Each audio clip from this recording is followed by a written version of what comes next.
Tell me about Brock Purdy and what you saw and heard from him on this day. I got to talk about the interception. Kendrick Bourne took full responsibility for it. He said Brock came up to him on the sideline. He's like, "No, it's on me. I could have, given it to you a little bit better, more close to the chest. It was a little bit high."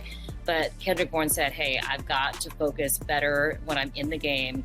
It's like, obviously I know I have a lot of fun, but when, the first catch that he had that ended up being an incomplete, where he thought he had the $500,000 bonus and then he didn't, he's like, that was on me. He's like, it was on me. He's like, I needed to be more focused. He's like, I was already ready to celebrate. And then again, with the pick at the end of the game, he's like, I should have had that ball. He's like, it touched my hands. I should have had it. Definitely is on me. It was a very, thoughtful Kendrick Bourne after the game, talking about what he did, but also very excited that he did get his $500,000 bonus. Yeah. So 5 touchdown passes for Purdy. That's the most for a 49ers quarterback on Monday Night Football. It's the most for a 49ers quarterback, period, since the Super Bowl, where Steve Young threw 6 touchdown passes. So it just reminded me of that first game on Monday Night Football a few weeks back when they played Carolina, and Brock Purdy had the 3 interceptions in the first half, and people were, oh my gosh, should they bench him? It's a good thing they didn't bench him, because he's playing really good football and kind of helping move this 49ers offense. And before tonight, it wasn't a real dynamic offense. It's been an offense that's kind of built around the long drives, the 10 plus play drives, 5 minutes. But even without Ricky Pearsall out there and the speed that he brings and the route running he brings, it just seemed like they were more explosive.